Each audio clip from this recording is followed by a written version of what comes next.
Nunca imaginé que el peor golpe de mi vida no vendría de un extraño, sino de la mujer por la que lo había dejado todo. Me llamo Daniel.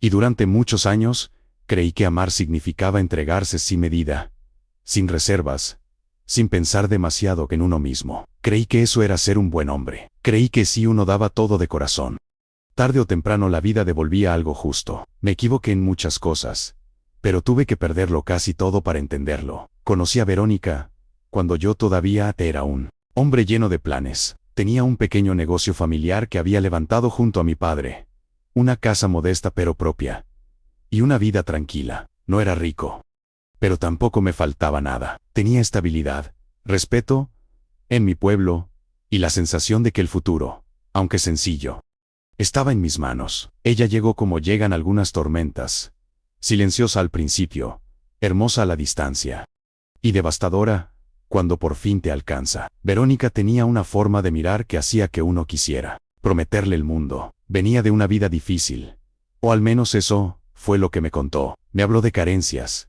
de humillaciones, de una infancia marcada por la falta de amor. Yo la escuché con el corazón abierto, convencido de que podía darle la seguridad que nunca había tenido. Desde el principio sentí que quería protegerla, no por lástima, sino porque me enamoré de su aparente fragilidad, de esa forma en que parecía necesitar un refugio. Los primeros meses fueron intensos. Ella decía que yo era el primer hombre que la trataba con ternura, el primero que la hacía sentir vista. Y yo, que siempre había sido prudente, empecé a cambiar mi vida para acomodarla a la suya. Si algo le incomodaba, yo lo ajustaba.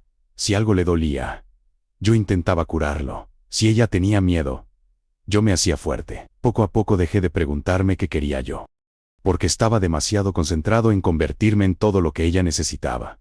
Mi madre fue la primera en notar que algo no andaba bien. Me dijo que amar no debía sentirse como una renuncia constante. Yo me molesté. Pensé que no entendía. Pensé que estaba siendo injusta con una mujer que solo necesitaba tiempo para sanar.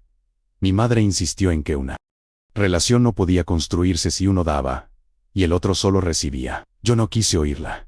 En aquel tiempo, cualquier advertencia me sonaba a ataque. Verónica quería irse a la ciudad. Decía que el pueblo le recordaba todo lo malo, que allí jamás podría empezar de nuevo. Yo no quería dejar el negocio ni la casa que tanto trabajo me habían costado, pero ella empezó a apagar su luz poco a poco, como si vivir allí la estuviera asfixiando. Lloraba a veces en silencio, otras veces se quedaba mirando a la nada, y yo sentía que si no hacía algo la perdería. Así que vendí mi parte del negocio por menos de lo que valía. Alquilé la casa y nos fuimos. Todavía recuerdo el día en que cerré por última vez la puerta del local. Mi padre ya había muerto, pero sentí como si estuviera traicionando su memoria. Aquel negocio era el resultado de años de sacrificio, madrugadas, deudas y esfuerzo compartido. Pero yo seguía convencido de que estaba apostando por el amor. Pensaba que todo lo que estaba dejando atrás se convertiría en la base de una vida mejor junto a ella. En la ciudad, la realidad fue distinta. El dinero de la venta empezó a desaparecer rápido. Al principio, en gastos necesarios. Después, en caprichos de Verónica, que yo justificaba como pequeñas recompensas por todo lo que había sufrido. Quería ropa nueva. Quería un apartamento mejor. Quería empezar a rodearse de personas a su nivel. Como decía ella, yo aceptaba horas extras, trabajos temporales, cualquier cosa para mantenernos a flote. Pasé de ser dueño de mi tiempo a convertirme en un hombre agotado, siempre corriendo detrás de las cuentas. Aún así, yo seguía creyendo que era solo una etapa. Pensaba que cuando ella se sintiera segura, cuando se estabilizara, todo el esfuerzo tendría sentido. Pero cuanto más yo daba, más exigente se volvía. Ya no le bastaba con mi apoyo, ni con mi trabajo, ni con mis desvelos. Empezó a mirar con desprecio aquello que antes admiraba. Mi sencillez, mi forma de hablar, mi ropa austera, mis costumbres. De pronto, lo que antes le parecía noble, le empezó a parecer insuficiente. Recuerdo una noche, con especial claridad. Llegué a casa, después de trabajar casi 14 horas seguidas. Me dolían las manos, la espalda, el alma. Había pasado el día cargando cajas en un almacén porque necesitábamos pagar 2 meses atrasados de alquiler. Entré esperando al menos un poco de calma, pero ella estaba sentada en el sofá, impecable, con una copa en la mano y una expresión fría. Me miró como si yo fuera una molestia. Me dijo que estaba cansada de vivir así, que no había dejado el pueblo para hundirse conmigo en una vida mediocre. Esas palabras me atravesaron más que cualquier insulto. Mediocre. Esa fue la palabra que usó para describir al hombre que había vendido su pasado para construir un futuro. Con ella, quise pensar que hablaba desde la frustración. Quise entenderla otra vez. Siempre encontraba una forma de excusarla. Pero algo dentro de mí empezó a romperse. Poco después enfermó mi madre. Me llamaron del pueblo para decirme que había sido internada. Yo no tenía mucho dinero, pero tomé lo poco que quedaba y viajé para verla. Verónica no quiso acompañarme. Dijo que no soportaba ese lugar y que además tenía compromisos en la ciudad. Me dolió, pero fui solo. Mi madre estaba más frágil de lo que imaginaba. Me tomó la mano y me preguntó si yo era feliz. No supe qué contestar. Lloré en silencio, como un niño, sentado junto a su cama. Pasé varios días cuidándola. Durante ese tiempo llamé muchas veces a Verónica. Al principio me respondía con mensajes cortos. Después dejó de contestar. Pensé que estaba molesta porque me había ido. Pensé que al volver hablaríamos. Qué ingenuo era todavía.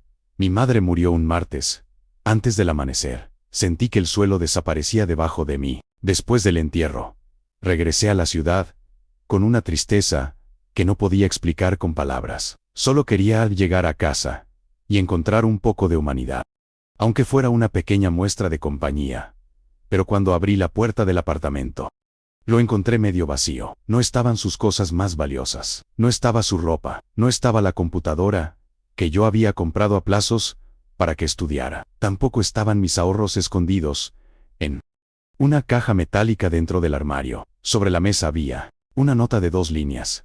No puedo seguir cargando con tu desgracia. Necesito una vida mejor. Recuerdo haber leído esa frase una y otra vez, sin poder entender del todo lo que estaba pasando. Venía de enterrar a mi madre. Venía de perder el último vínculo limpio que tenía con el mundo. Y la mujer por la que había renunciado a todo, me abandonaba en ese exacto momento, llevándose incluso lo poco que me quedaba. No grité, no rompí nada, no la llamé. Me senté en el suelo, apoyé la espalda en la pared y me quedé mirando la nada durante horas. A veces el dolor es tan grande que ni siquiera sale en forma de llanto. Se instala en el cuerpo como un peso muerto y te deja quieto, vacío, sin fuerzas para reaccionar. Los días siguientes fueron los peores de mi vida. No tenía ganas de comer, de dormir, de hablar con nadie. Perdí el trabajo porque dejé de ir. El alquiler siguió corriendo y yo ya no tenía cómo pagarlo. Algunos amigos del pasado, a los que había dejado de ver por priorizarla a ella, ni siquiera sabían por lo que estaba pasando. Me había aislado tanto que, al caer, descubrí que casi no quedaba nadie cerca. Una noche, mientras revisaba por última vez las pocas cosas que aún conservaba, encontré una foto vieja de mi padre frente al negocio. Estaba sonriendo, con las manos manchadas de grasa, y el orgullo de quien sabe que todo lo que tiene lo construyó con honestidad. Me quedé mirándola largo rato. Entonces entendí algo que me avergonzó profundamente. No solo había permitido que me humillaran, sino que también había traicionado mi propia historia por miedo a perder a alguien que nunca supo valorar mi amor. Esa noche decidí volver al pueblo. No fue un regreso heroico. Fue duro, silencioso y lleno de vergüenza. Sentía que volvía derrotado, como quien abandona una guerra después de haber perdido hasta el nombre. Pero a veces volver no es rendirse. A veces volver es la única forma de empezar de nuevo. El local había sido nuestro ya. No me pertenecía, pero el hombre que lo había comprado resultó ser más noble de lo que esperaba. Había conocido a mi padre y, al enterarse de mi situación, me ofreció trabajo. No era mucho, pero era digno. Empecé desde abajo, haciendo tareas básicas, limpiando, ordenando, cargando mercancía. Algunos me miraban con lástima, otros con curiosidad. Yo agachaba la cabeza y seguía. Ya no tenía energía para el orgullo vacío. Solo quería reconstruirme. Las primeras semanas fueron brutales. El dolor no desaparecía por cambiar de lugar. Seguía despertando con la sensación de haber sido traicionado de la manera más cruel. Seguía recordando la nota. Seguía imaginando todas las veces en que Verónica debió despreciarme en silencio, mientras yo seguía dándolo todo. Pero poco a poco, entre el trabajo y el cansancio honesto, Algo comenzó a cambiar. Volví a sentir el valor de las cosas simples. Un café caliente al amanecer. El saludo sincero de un vecino. El ruido del taller. La sensación de terminar el día sabiendo que, aunque hubiera sido duro, nada de lo hecho había sido en vano. Descubrí que la paz no siempre llega como una explosión de felicidad. A veces llega como un pequeño orden interior. Como una quietud nueva después del caos. Con el tiempo, empecé a ahorrar. Muy poco al principio. Luego un poco más. Aprendí a no hablar demasiado de mi pasado, no por vergüenza, sino porque ya no quería seguir viviendo dentro de esa herida. Me enfoqué en el presente. Me capacité en nuevas áreas del negocio. Recuperé hábitos que había abandonado. Volví a leer. Volví a caminar por las tardes. Volví, incluso, a reírme de vez en cuando. Un año después, el dueño del local me ofreció una sociedad pequeña en una nueva sucursal. Me dijo que había visto en mí el mismo compromiso que había visto en mi padre. Esa frase me hizo llorar cuando llegué a casa. No porque necesitara validación, sino porque por primera vez en mucho tiempo sentí que algo bueno regresaba a mí no como limosna, sino como fruto de mi esfuerzo. Fue también en ese tiempo cuando entendí la lección más importante de mi vida. Sacrificarse por amor no es noble cuando implica anularse, ayudar, apoyar, acompañar. Sí, pero destruirse para sostener a alguien que no haría lo mismo por ti no es amor. Es abandono disfrazado de lealtad. 2 años después de aquella traición, me la encontré. Fue en una farmacia de la ciudad vecina. Yo había ido por un asunto del negocio. Ella estaba sola, con el rostro más cansado, menos brillante que antes. Tardé unos segundos en reconocerla. Cuando lo hice, sentí algo extraño. No rabia, no deseo de venganza, solo distancia. Ella también me reconoció. Bajó la mirada primero. Luego intentó sonreír. Me preguntó cómo estaba.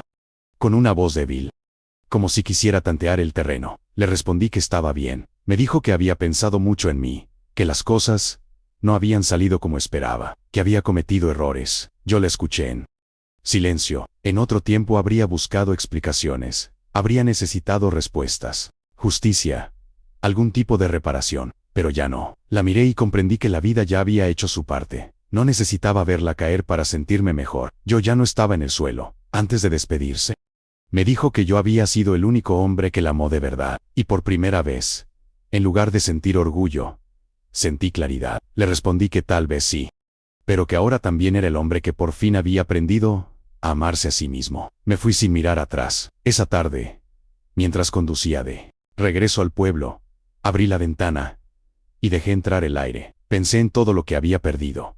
Mi negocio, mi casa, mi madre, mis años. Mi fe ciega en alguien que no lo merecía. Pero también pensé en todo lo que había recuperado. Mi dignidad, mi rumbo, mi capacidad de levantarme. La certeza de que ninguna traición define para siempre al que decide reconstruirse. Lo dejé todo por ella. Sí, y me traicionó cuando más la necesitaba. Esa es la verdad, pero no es el final de mi historia. Porque después de tocar fondo, aprendí algo que nadie me enseñó cuando era joven. El amor que no te cuida, que no te honra, que te vacía y te humilla, no merece llamarse amor.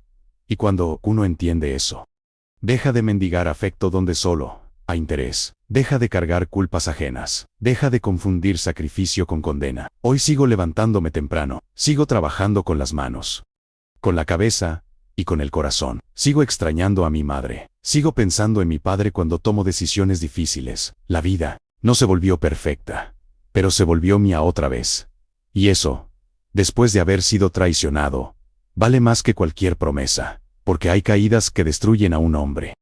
Y hay otras que le muestran quién era realmente. La mía hizo ambas cosas. Primero me rompió, luego me devolvió a mí.